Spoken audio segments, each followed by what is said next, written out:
welcome to this pod vid, and you'll notice a change of tack. We've moved away from Heroes All and we're going to start talking about fight your own battles. Now, I should say that if you've got the Heroes All rulebook, you'll notice there's an awful lot of stuff in there that deals with other things that we haven't yet talked about, things like buildings and engineering and all that kind of stuff. But I'm going to leave that for the minute. I'm just going to park that to one side because what I want to do is to get us on the table playing a solo war game. And once you've got the composition of your army and you understand movement and observation and firing, then you can start to play a simple game.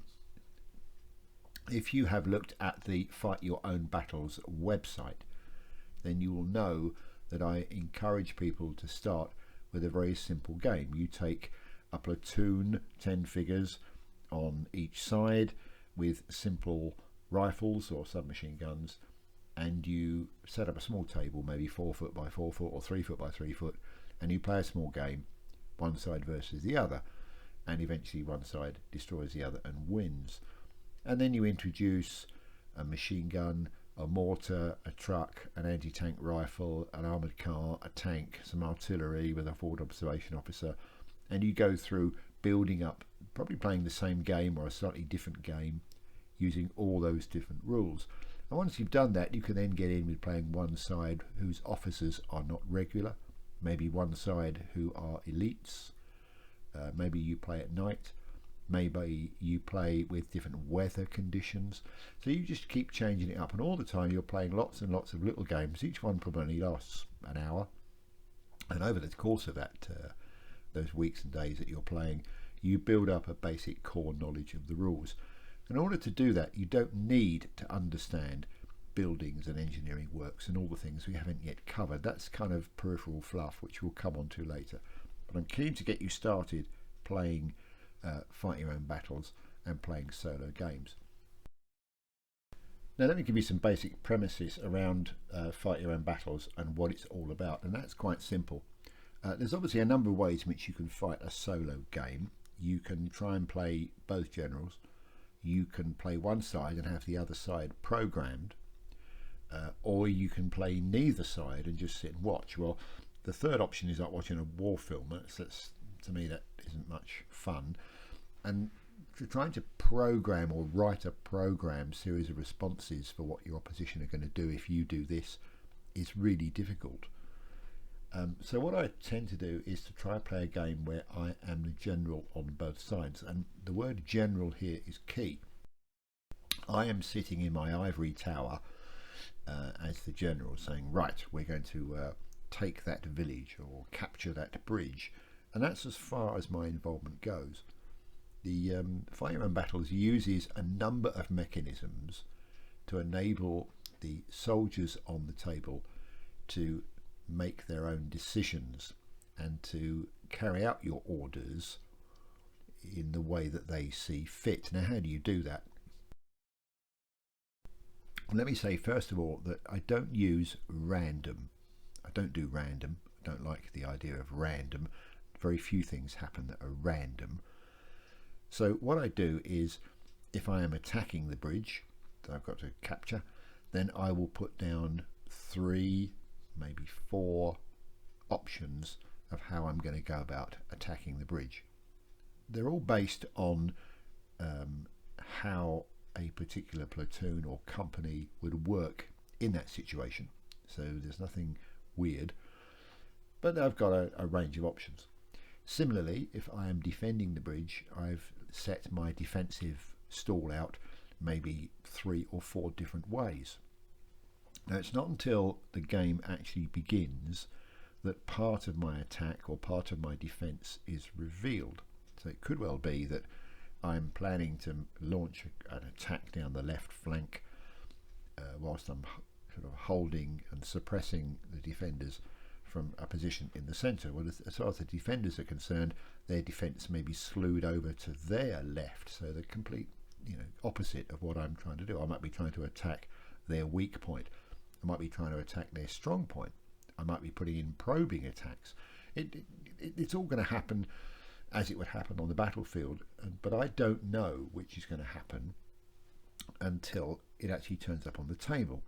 The next thing that's going to happen is that whilst my soldiers may be ordered to advance, they will use their local initiative, and the better commanders will move forward and do what they're supposed to do. The more cautious ones are going to take more time to do that, so they're going to move slower. Now that's interpreted in Fight Your Own Battles as moving less often, or what we call an officer reaction test. They take an officer reaction test and they think, well, I'll do that, but I'm not going to do it right now. I shall do that on the next bound. So you've got this, the first of what we call a series of disruptors, things that are disrupting the plan of you, the player. If you were playing a two-person game, you would simply activate a squad and go, right, advance, shoot, whatever. It's not that easy when you're playing solo. So what we do is to give more authority to the NCO or the CO on the table. Again, you've got all the variable things that come out with things like dice. So you've got you know, the same sort of rules in terms of, we've covered off things like movement and shooting, obviously dependent on the dice. Another thing that comes into play with Fight Your Own Battles, which is very important, is the order dice. We'll come on to that. The order dice really explains the order in which the element does what it wants to do. And the three, there's a whole video on this, so I'm not going to go into too much detail, but essentially the three various options they get: you either shoot stuff, you move, or you do something else. And the order dice talks about which of those three comes first, and you can imagine there are implications of doing which first. So you can see there are disruptors, there are things that upset what you want to do. You give options and they choose the options with a dice throw. It could be a weighted dice throw, but it's still a dice throw. You've got officers who might be better than others. You've got troops that might be better than others. All these various things come into play and start to change around what in paper looks a fairly straightforward operation. You simply move your platoons forward and you capture the bridge. When you're playing solo, it doesn't work like that. The final thing that's got to be borne in mind with a solo game is that you do need to be a little bit more aware of who's who on the table and what they're doing. So there is a certain amount of administration. There is a certain requirement that you understand exactly who is doing what and when, because it's important. You may be looking after 8, 10, 12 elements on the table, and you need to understand how they all go. So the administration side is important, and to do that, what I've found from experience is, away from the table, to have a separate table which I simply call the administration table, and on that I've got the 3 or 4 bits of paper that I need in order to run the administration of the game that I can refer to. You'll know that we have codex cards, so the codex cards for all the weapons that are on the table are to hand. I use the game mechanism codex cards as well, so that helps me just to make sure that I've covered off all the various things that I need to do during a particular bound, and so on and so forth. So setting the game up takes a little bit longer.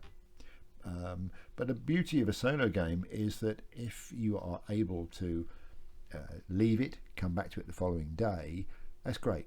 It's not always easy to do that with an opponent. Most opponents want to come over and play a game in an afternoon or an evening. If you're playing solo, you can play a big game. It might take 3 days. So what? It doesn't matter. Yes, there is some more work to be done on the front end to set it all up and get the administration sorted out, but I find that as interesting as getting the game rolling. So working out who your officers are and what their ratings are, how your NCO's going, getting your weapons distributed around the platoons, sorting out the various options of how you're going to capture this bridge. That's an important part of the game, and that can be as much fun as a solo game player. So I know I've said this before, but I'm going to say it again. Fight Your Own Battles does not contain any rules that deals with things like moving and shooting and observing. That's all in Heroes All. Fight Your Own Battles is a mechanism by which you play Heroes All solo. So it's all about your officers and game flow and morale, although we don't have morale, we have something else, and the order dice and all that kind of stuff. Now, there are very few mechanisms in Fight Your Own Battles.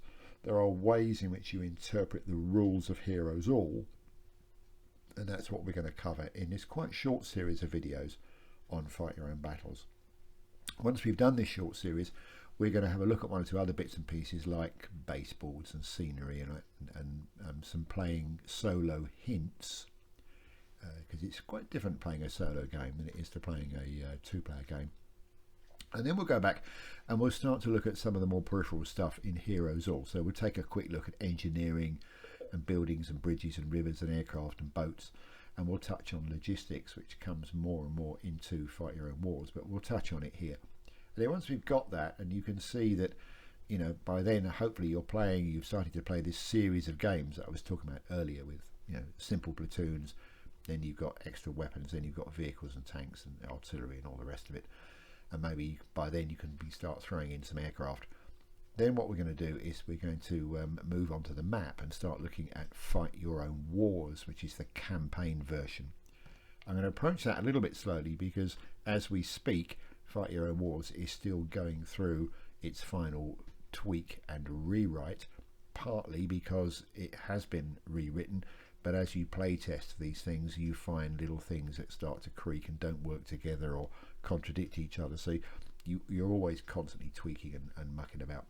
So that's going through at the moment. So we've got plenty of time to get through Fight Your Own Battles and the back end of Heroes All before we start getting into campaigning. Thanks for sticking with us. Stick with this series of videos. I'll see you soon.